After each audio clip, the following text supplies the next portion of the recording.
Welcome to the Kentucky History Channel, where we strive to bring you all the Kentucky history content you want and you deserve. Kentucky is a part of all of us, and we plan on covering all the history we can, from Pike County to Fulton County, from Louisville to Harlan. Here on our YouTube channel, you can find many videos dedicated to different events, people, governors, and places in Kentucky. There's something for everybody.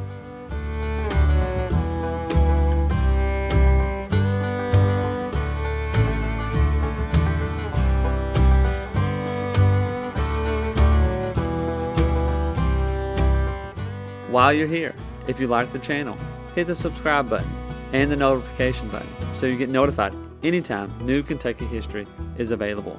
And if you want to support the channel, we have a Patreon page as well, or patreon.com/kyhistorypod. You've probably heard about Daniel Boone, but what about the rest of the frontiersmen who came to Kentucky and settled? That's what we want to bring to the Kentucky History Channel. The stories of the untold, the stories of those forgotten. One thing to expect on our channel is great Kentucky content. Some stories that you've never heard of.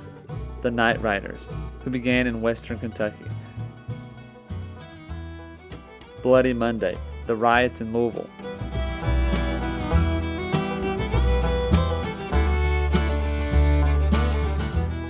The assassination of Governor Goebel, the only governor ever assassinated in the United States. Stories from all over Kentucky, stories that are unforgettable once you've heard them. You can find out who counties in Kentucky are named after and how your county got started. From beginning to end, we plan to document every county in Kentucky, all 120. Reach out to us on all of our social media platforms. Twitter, Facebook, and Instagram. And also leave a comment on one of our YouTube videos. You can also check out our podcast episodes. You can subscribe to our podcast on Apple Podcasts, Spotify, iHeartRadio, and many more.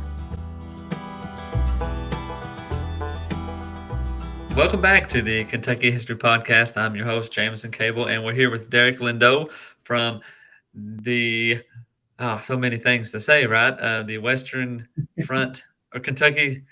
I'm confused. Tell us what's going on. Well, the original one is Kentucky Civil War. That's the original website, which I'm not as active on there anymore. It's still up and everything, but the one I've really devoted all my attention to now is the Western Theater website, which is so I encourage people to go to that one first. That's the one I'm putting all my efforts into. So that one is just westerntheatercivilwar.com. So we focus on, and it's me and a bunch of other authors, historians, and just writers and bloggers. Yeah. Varying levels of experience in this, but it's, I think we've got like close to 180 blog posts now. But it's all about the Western Theater of the Civil War. So the part of the war where we think is the most important, where we thought the war was won or lost. And so, yeah, we encourage people to check that out because you might find something pretty interesting on there. Yeah. And I mean, there's a lot of, I guess if you want to say Civil War history buffs or people that just that's the thing is Civil War. So yeah, if you like that thing, you need to go check it out. For sure. You are a recurring guest. I think this might be the fourth time we're recording. I think so. So you're becoming a regular. So yeah, I'm just coming on. you know the procedure. You're going to talk and say, yeah, all right. And we're going to go through because the topic for today, for this episode, is going to be the Battle of Sacramento. And you hear that first, you're thinking Sacramento, Kentucky, where's the connection? But there's a Sacramento, Kentucky. So yeah, surprise. yeah. Not Sacramento, California for us. It's one in Kentucky. Yeah. Now, what county is Sacramento in? Sacramento's in McLean County, and it was, I don't think it became a town until the 1850s. So when the Civil War comes around, it's a fairly new, small little village town. I think they named it after the one in Sacramento in California. From the story that I've always heard growing up was that some miners went out there to California and they came back and they started this little town. They named it after one of the places they went to out there. So they decided to call it Sacramento, and it's still a very small little town today.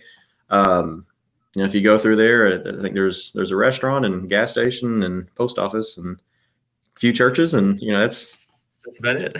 about it. Yeah. Yeah, I've been in, I believe I live in a small town like that. So, Yeah. yeah. Um, McLean, is that right? We call it McLean. I'm sure some people McLean, call it sorry, McLean, yeah, but yeah, McLean. it looks like Well, McLean. Yeah. however the locals say it is how you're supposed to say Yeah. it.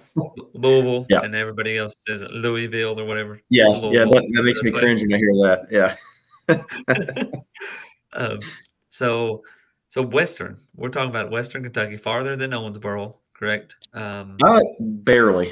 Yeah, we're Barely. on the Ohio River, and if you're looking at a map, they are really southwest, just Mhm. barely southwest, and just south of the Green River. So they're from here driving. It's about, I don't know, 35 minutes probably. So not too far away from here. Yeah, but from here where I'm at, Yeah, we're looking at 4 hours. yeah, it's probably a long haul for you guys. Yeah. Well, this is being recorded before the trip to Owensboro, but by the time you hear this, I will have been to Owensboro for my first time. Um, so that's something to look forward to and to remember as well at this moment. Oh yeah. Let's show you the sights. Yeah. So we're talking about the Civil War, though, of course. Where does this fall in as far as the dynamic of the Civil War? We've talked All about right. Kentucky and the madness that's going on in Kentucky, but place this because most people are going to know Perryville. They're going to know Richmond, uh, maybe Wildcat, depending on your location, maybe a few other things, but especially in Eastern Kentucky, Central Kentucky, this one is probably not known much at all. So Right. fill us in. Yeah, it's not a large battle by any means at all. You're looking at just a few hundred men, but it's important because it is the very first battle for somebody that will become one of the most famous generals from the war, and still somebody that is heavily talked about today, and that's Nathan Bedford Forrest, Confederate General Nathan Bedford Forrest. But at this point in time, he's not a general. He's a lieutenant colonel. Has not been tested in battle yet. He does not have that reputation yet that he will gain. But this is the thing that's going to set that reputation. But kind of put this in the context of the war. This is early war stuff. So this is 1861. The conflict's only been going on for a few months by this point. And what Forrest and with Kentucky, this is both armies have moved in Kentucky by this point. The fight's going to take place in December, but there's a lot of maneuvering before all this. And so when the Confederates, I'm not really going to get into the whole who invaded first thing, because that is Polk invades, takes Columbus, and then, but you always hear that, well, there was that camp down there at Camp Dick Robinson with the Union Army at the same time. So I'm just not going to get into that. But let's just say both armies have invaded Kentucky by this point. They're both in there. They're both setting up their lawns, and they're waiting for the big battle to happen. Albert Sidney Johnston, he's got his what I like to call it the Kentucky line. Really, it's running from Cumberland Gap all the way to the Mississippi River, even really into Arkansas and a little bit in Missouri too. So he's got these garrisons spread out all across Kentucky. He's got his main one in Bowling Green. He's got them in Russellville. He's got them in Hopkinsville, and then over, of course, in Paducah. And so the force in Hopkinsville is where Forrest is, and he is going to be sent on a lot of these just reconnaissance missions up north towards the Green River, because the Union Army is doing the same thing. They've got divisions at Calhoun, which is also in McLean County. They've got divisions elsewhere along the Green River. The Green River is kind of like this, I don't know, it's like dividing line, I guess you could say. Mm-hmm. And you get a lot of these little skirmishes up in and around the Green River area.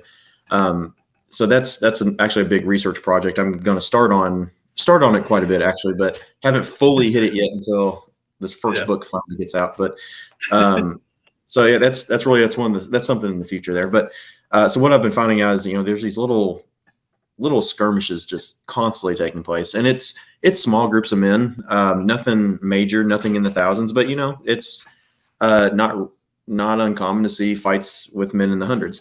And so that's what's going to happen at Sacramento. So Nathan Bedford Forrest, he's commanding what's officially some Tennessee cavalry. It's the 3rd Tennessee Cavalry, but really, when you start looking at the men in the regiment, they are made up of men from Tennessee and from Kentucky, and I think even Alabama and Texas. So it's a hodgepodge of men from all over the southern states that are in this regiment.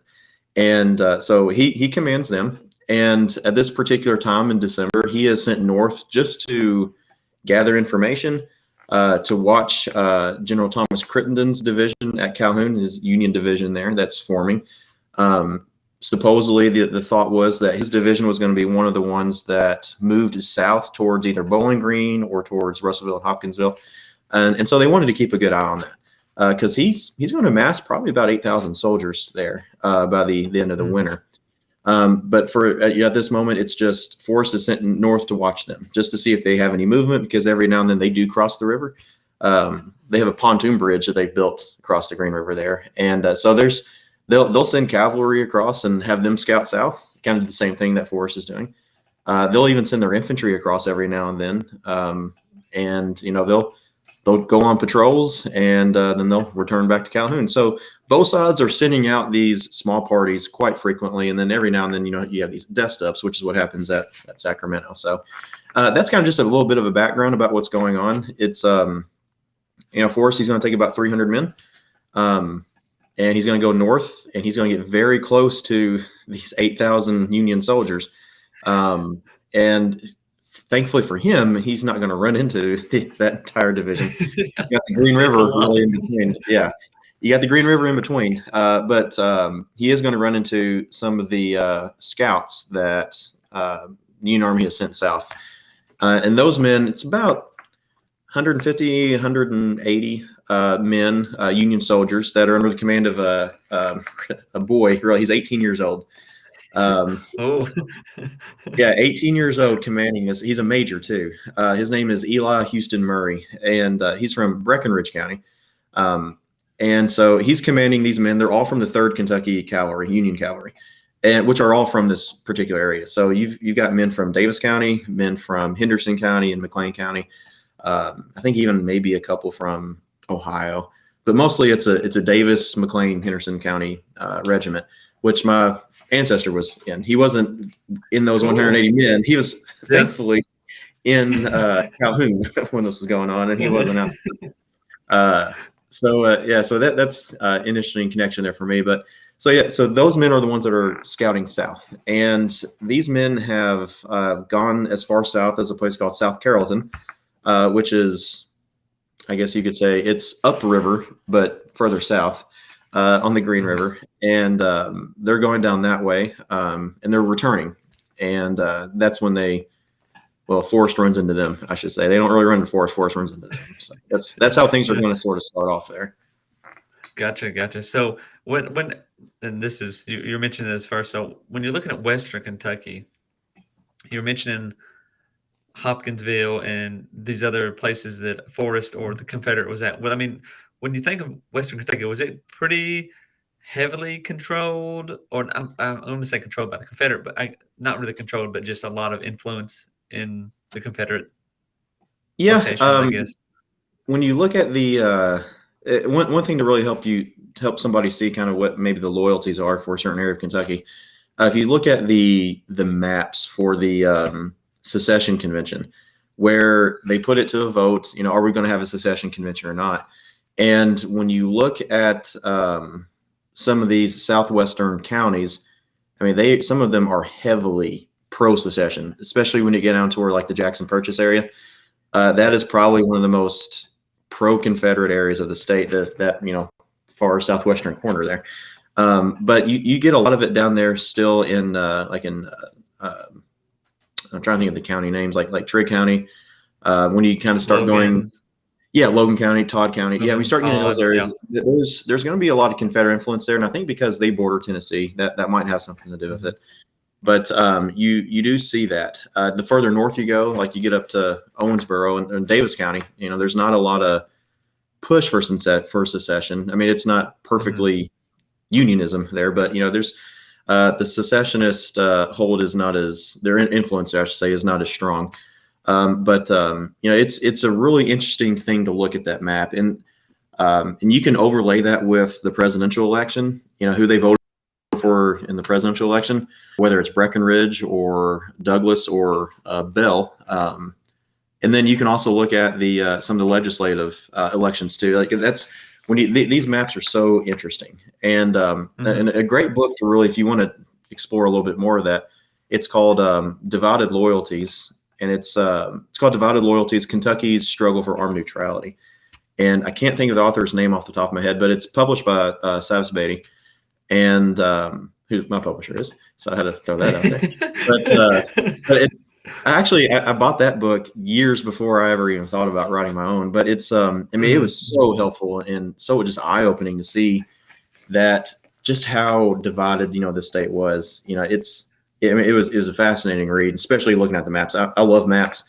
And I feel like you can learn a lot looking at maps, and the maps are speaking to me in this. So, so if you want a good book about Kentucky at the early stages of the war, as we're trying to decide what exactly we are going to be, I would definitely suggest that book there. Yeah. Maps are awesome though; they are very cool, especially old maps. I look at the old Kentucky maps from 1792 and all those that they have. Pretty cool. Oh yeah, they are. The county. I like looking at the counties, how they formed. Oh yeah, that's always really cool. Yeah, because this is a little off topic though, but it's like for us, we're Davis County, and then directly southeast of us, you have Ohio County, and we used to be a part of Ohio County. We were named Ohio County because at the time, Ohio County touched the Ohio River. Makes sense. But county was formed. It cut off Ohio County from touching the Ohio River. So you have Ohio County, it doesn't even touch the Ohio River anymore. And so that was, that's good. One of those things, man. Yeah, it's like, wonder why they didn't change their name too. But yeah. There's a lot of those little county tidbits that are just interesting. The county names and those sorts of things are really cool. Rockcastle County, which is named after the river, which is cool and all. Yep. But such a weird county name, and and then you got Marion and Union Castle sounding that in Kentucky. Yeah. But anyway, we talk about those. I can talk about those all day. Back to the Sacramento. Yeah. So pretty well. Things are building up, I guess. All the scouts. I just find it crazy how much they're running scouts out here, scouts out there, and how often these things basically come up just because a scout crosses the wrong path or the company or however you want to say it just is in the wrong place. And here we go. Right. And part of all the scouting is that both sides are really trying to, especially the Confederates. Albert Sidney Johnston, Confederate commander in the Western Theater, he is like his task was really good. It was an impossible task. He wasn't given enough supplies. He wasn't given enough men to defend such a massive area, but he does a good job at deception. And he's got the Union High Command thinking that he's got 100,000 men or something, and wow, he doesn't have anything near that. And so you've got Sherman up in Louisville before he gets relieved for when they say he's insane, because he was saying, we need hundreds of thousands of men just to retake Kentucky and to push them out, because he was getting all these reports which were just all wrong, but which just shows the need for the scouting. Like, you need guys out there to see how big is the enemy. Are they as big as they say they are, or what? And so that's one reason why you have so many scouts going back and forth. Not only to see if they're moving, but to see how many people do they actually have. Mm-hmm. Mm-hmm. So how many do they actually have? Yeah, so it depends where you're at. For Calhoun, General Crittenden, he's got about. It fluctuates a lot for him because he has to command an area. So he's got Calhoun. He goes all the way up to Henderson too. Goes down to South Carrollton, and so he might have anywhere between 8,000 men, and then he gets half of his division taken away for Fort Donelson. They get sent to a reinforced Grant. So a whole brigade gets sent away. And so, his numbers are cut in half. But so he's got about, from what I've been able to find, is there's 4 Kentucky infantry regiments there. There are going to be, I think, 4 Indiana regiments, infantry regiments there. And then a regiment of Kentucky Cavalry, the 3rd Kentucky Cavalry that we've talked about, and then a couple batteries of artillery. So, not a massive division, but for early war, that's 2 full brigades, a battery for each brigade, and then you got a regiment of cavalry that is out there being your eyes and ears. So that's what they have there in that area, which is it's for 1861. That's a sizable force. And when we talked about Battle of Richmond, the few episodes ago, that's about the same size that they had there. So for 1861, it's a decent sized Union force there in this area. And the Confederates, they're shifting men around. They're bluffing about their numbers constantly. And so they're, especially at Bowling Green, that's where they're really concentrating the most of their forces, which they're expecting the big fight to happen there. Of course, that never happens once Fort Henry and Donelson. Yeah, especially once Fort Henry happens, then they start evacuating Bowling Green before Fort Donelson even falls, and so it's a they pause for a second. So where Fort Henry? Where's that at? That is actually just across the border into Tennessee, down there on Fort Donelson. And then Donelson is too, right? Right, yeah, and it's it's just a few miles to the east of Henry there, in between the lakes. And so, or rivers then. It's lakes today, rivers then. So you got to go to LBL, you're just north of that area right there. And that was part of Johnston's line too. But obviously that's where the door gets busted in at. And so all the preparation for Bowling Green, all the fortifications they built ended up being for nothing. And so they retreated before those were ever had to be used. That stinks, I guess, for them. All that works. It's not even easy. But that did that happen before or after Sacramento? After? That was probably, I would say, about 6 weeks afterwards. So Sacramento, I think, is late December 1861, the 28th. So the way this happens is it's a pretty interesting story. So Forrest is out. They're out scouting. They're getting closer to Calhoun. Their goal is to get to a little town called Rumsey, which is right across the river from Calhoun. It's the opposite town. And I don't really know what his goal was if he were to actually get to Rumsey, because then he'd be in range of the artillery that they had posted in Calhoun, because I've found some evidence that they soldiers mentioned that they've built some earthworks that overlook the river, and it's a pretty high point. So I imagine they'd be able to send some artillery pretty far, or shoot some shells pretty far from where they were posted at. So getting into Rumsey, I don't know what the goal was there, except for just to maybe cause a ruckus. But so as he's advancing northward, his men, they stop to water the horses, to kind of just rest their horses up, because they've been in the saddle for a few days. And Forrest gets word from 2 of his scouts that he's sent forward that are actually from this area, and that's Adam Rankin Johnson and Robert Barton, who those are the guys that I've wrote mostly about in my book. And this is where they really get some of their first real taste of combat. They've been in some skirmishes before, but this is their first, I guess you could say, somewhat large event. And so they report that the 3rd Kentucky Union Cavalry is returning back to Calhoun, is just short distance up the road, like we're about to collide with them. They're going north, and we're going north too. We'll hit them in the tail, if we keep going this way. So as Forrest starts moving his men forward, he's also approached by 2 teenage girls, and their names are Molly and Betsy Moorhead. And they had been out riding that morning, running some errands for their family, and had come across the Union soldiers. And somehow, I guess, when they saw the Confederate soldiers, they immediately rode for them and told them what was going on.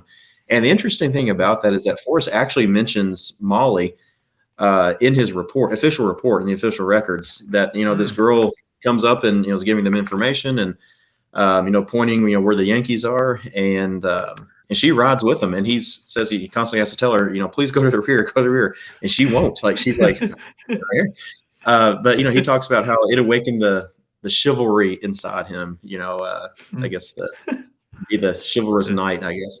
And so, but after that, his men, they hear about how the Yankees are very close by. And Adam Rankin Johnson writes, even though 50 years later, so you got to take that with a grain of salt, but he writes that he was kind of mortified about how everyone was acting here because they were almost too excited for it. So that makes me wonder just how well trained these guys were. He said it's just like a mass that just starts riding northward. Like they don't stay in their column. They don't stay in their ranks. And they just start riding. Yeah. And Forrest eventually, I think, gets them under control. But they come across the Union rear guard, who is also watering the horses at a place called Garce Pond. And so they're at this pond, and some of the stories that you read around it is that, the Union soldiers see these guys on the other side of the pond and they can't tell what side they're on. So, which leads me to believe that maybe they can't tell what side is in if they're Union or Confederate. Right. Yeah. Okay. And which is making me think that maybe these Union soldiers haven't been given their full uniform yet. Because that, at this point in time in the war, that's a pretty common thing still. I know this regiment still hasn't been armed all the way yet. They don't even, all of their men even have long arms. They have pistols, some of them. And later on, I'll read you this account, but they some of the pistols apparently don't work very good. So, yeah. So while these guys are being sent out, yeah, really, and they're only halfway armed, and so I guess I'm assuming that they're not fully uniformed yet, because when they look across the pond and they see men wearing civilian clothes too, because I don't imagine that these men are really uniformed themselves, these Confederate soldiers. So that's why they're a little confused. They don't immediately open fire. And so Forrest is actually the man that's going to begin this battle. He's going to fire the first shot. He grabs a Maynard carbine from one of his men, points it at the Union soldiers, and fires. And that at that point in time, no one is guessing, what side is going. And so that starts the battle. So these guys, these Union soldiers, immediately they go to the main body. Major Murray, keep in mind he's 18 and he's about to tangle with, which he doesn't know Forrest yet. That name hasn't become a household name yet. But it's you think about, like, if this guy were to look back and think, I can't imagine what he thought, after the war, and thought, man, I went against Nathan Bedford Forrest in his very first battle. And my first battle, yeah. And I survived. I was 18. Yeah, he's 18 commanding these guys. But he had split his column up into two wings. One of the wings columns was going through the actual town of Sacramento. The other was swinging around, going through the woods a little bit. I think just to make sure there wasn't any, anybody that was going to take pot shots at them from the woods. And so whenever they hear that there's Confederate force coming up on the rear, they turn around and they reform as one long line, and they're ready for him. And Forrest mentions that these guys were ready to put up a fight because they immediately formed up and were ready to meet us. Like, they were not running away. Mm-hmm. And so that's how the battle starts. We're going to stop it right there for this episode of the Kentucky History Podcast, and we're going to thank Derrick once again for joining us. And we will be back next week with more about the Battle of Sacramento. Welcome to the Kentucky History Channel, where we strive to bring you all the Kentucky history content you want and you deserve. Kentucky is a part of all of us, and we plan on covering all the history we can, from Pike County to Fulton County, from Louisville to Harlan. Here on our YouTube channel, you can find many videos dedicated to different events, people, governors, and places in Kentucky. There's something for everybody.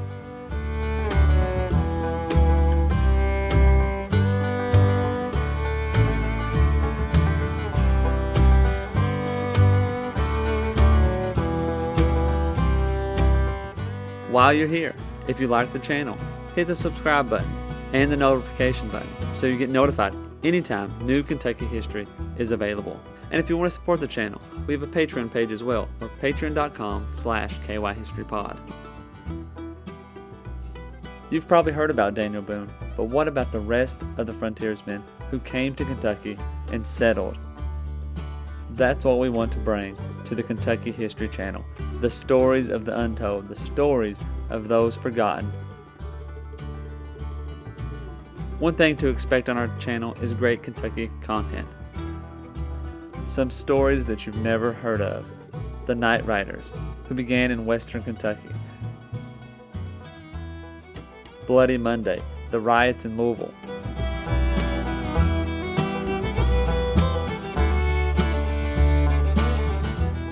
The assassination of Governor Goebel, the only governor ever assassinated in the United States. Stories from all over Kentucky, stories that are unforgettable once you've heard them. You can find out who counties in Kentucky are named after and how your county got started. From beginning to end, we plan to document every county in Kentucky, all 120. Reach out to us on all of our social media platforms, Twitter, Facebook, and Instagram. And also leave a comment on one of our YouTube videos.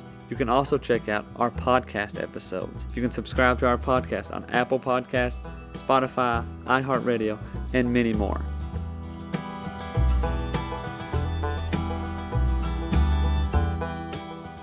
We're always seeking to find more Kentucky history so we can bring it to you, the viewers, the listeners. We want all the stories and all the events from Kentucky's great history to be told and shared everywhere.